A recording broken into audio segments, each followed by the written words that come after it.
Curious, isa palang devotee ng Franciscan Rosary ang batikang News Anchor na si Mike Enriquez. Panoorin pa natin ang video na ito. Yeah, Mama Mary. Yeah, the rosary. I remember. Yeah. Ayan. May hawak pala, no? Rosary. And this is a Franciscan rosary because Saint Francis of Assisi is Wow. my favorite saint. Saint Francis of Assisi, as you know, is the patron saint of Italy. Yeah. San Francesco di Assisi. Just have faith po. Just have faith.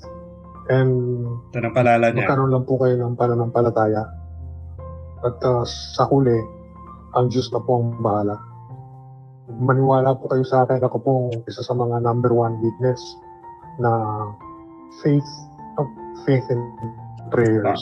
Well, makikita nga po natin sa video na nagkaroon nga ng malaking papel sa buhay ni Mike Enriquez ang paggamit ng Holy Rosary. Palagi niya itong bitbit kahit na nagkaroon man ito ng malubhang karamdaman. Well, para po sa impormasyon ng mga kapatid natin, ang Franciscan Rosary ay kilala din sa tawag na Franciscan Crown or Seraphic Rosary.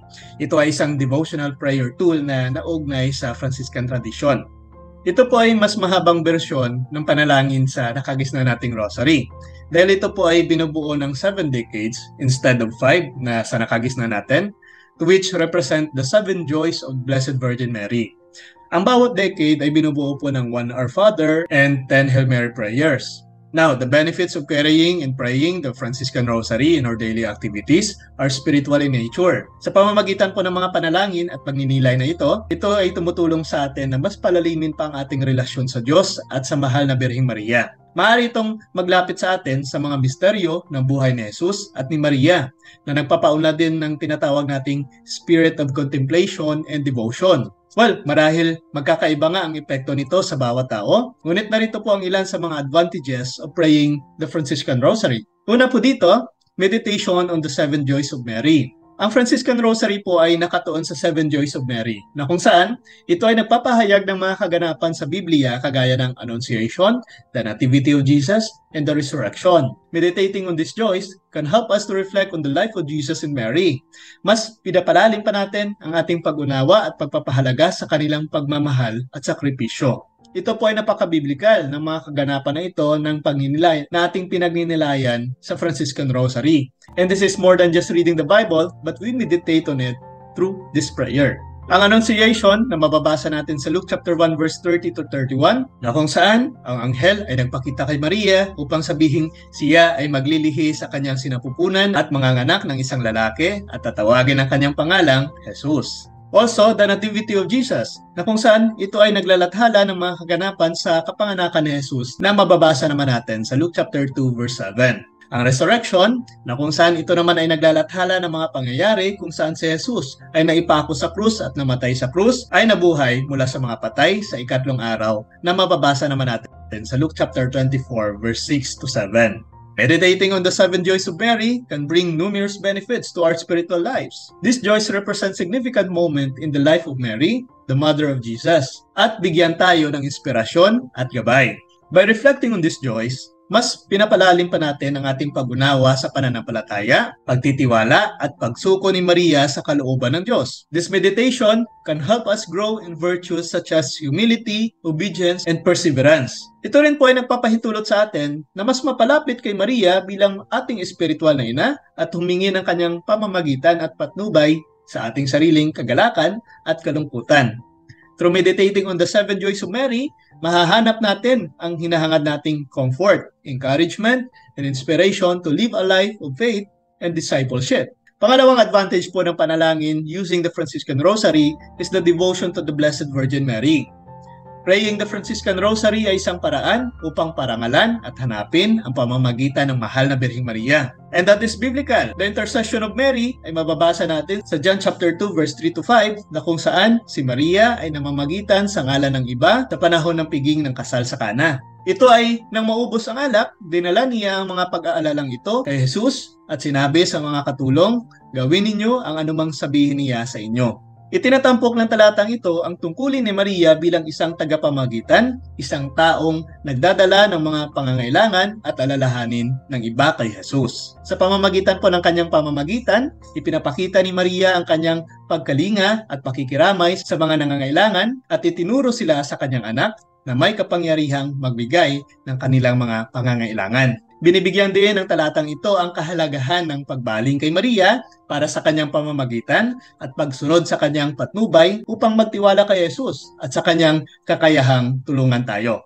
Through this devotion, we can grow in our love for Mary at hilingin ang kanyang patnubay at proteksyon sa ating pang-araw-araw na buhay na kung saan ito rin ang naging huling habilin ni Jesus bago siya mamatay sa krus, ang ibigay ang kanyang ina para sa atin at upang si Maria ay magsilbing ina rin nating espiritual. Pangatlong advantage po ng panalangin using the Franciscan Rosary ay ang tinatawag nating spiritual consolation. The act of praying the Rosary, including the Franciscan Rosary, can bring spiritual consolation and peace to those engaged in this prayer practice, which is very biblical po dahil ito rin ang nais ng Diyos para sa atin sa kanyang pagsabi na, kapayapaan ang iniiwan ko sa inyo, ang aking kapayapaan ang ibinibigay ko sa inyo, hindi ito katulad ng kapayapaang ibinibigay ng mundo. Huwag mabagabag ang inyong kalooban at huwag kayong matakot.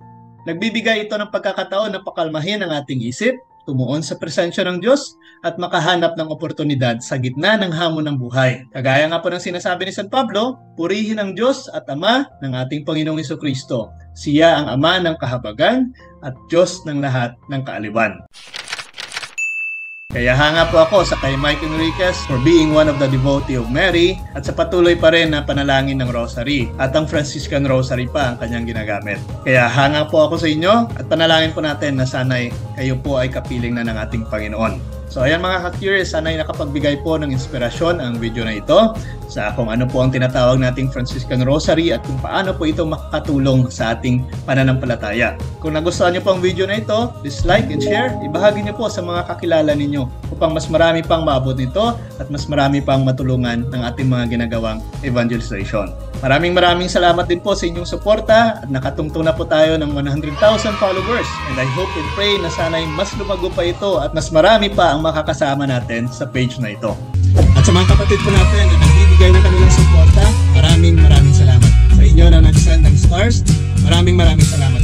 Gagamit po natin ito sa pagpapalago ng ating munting page at of course sa mga pinaplano pa po natin mga corporal works of mercy na pwede po nating mapagbahagian ito. Please i-support din po natin yung mga kasamahan natin na patuloy rin po sa pagtatanggol ng ating simbahan, sa pagtulong din po sa ating simbahan sa pagpapalaganap ng katotohanan at patuloy pa rin na nag-aaral at nagbibigay ng mga kasagutan sa mga kapatid natin na may mga katanungan. Muli po, this is Mr. Curious Catholic, kasama po ninyo sa pagtatanggol ng ating simbahan. Sa Diyos po ang lahat ng kapurihan. Pro Deo et Ecclesia. Hello mga kalay ko, nabasa niyo, ang ganda. Lumapit kayo sa akin. Nung ako po ay katotestante pa, hybrid ng Katoliko at Protestante, marami tayong mga katanungan sa ating isipan patungkol sa ating pananampalataya bilang Katoliko. Marami tayong mga bagay na nag-aagam-agam sa ating kaisipan na totoo ba to? May paliwanag ba ito? Huwag kayong mag-alala, na-curious lang kayo. Kaya salamat naman yung aking pagiging curiosity ito ay natugunan ng mga kasagutan sa mga taong nag-aral at lehitimong tagapagturo ng ating pananampalataya. Kaya kung kayo man ay naging katulad ko noon, ay huwag po tayong magtatanong sa hindi Katoliko.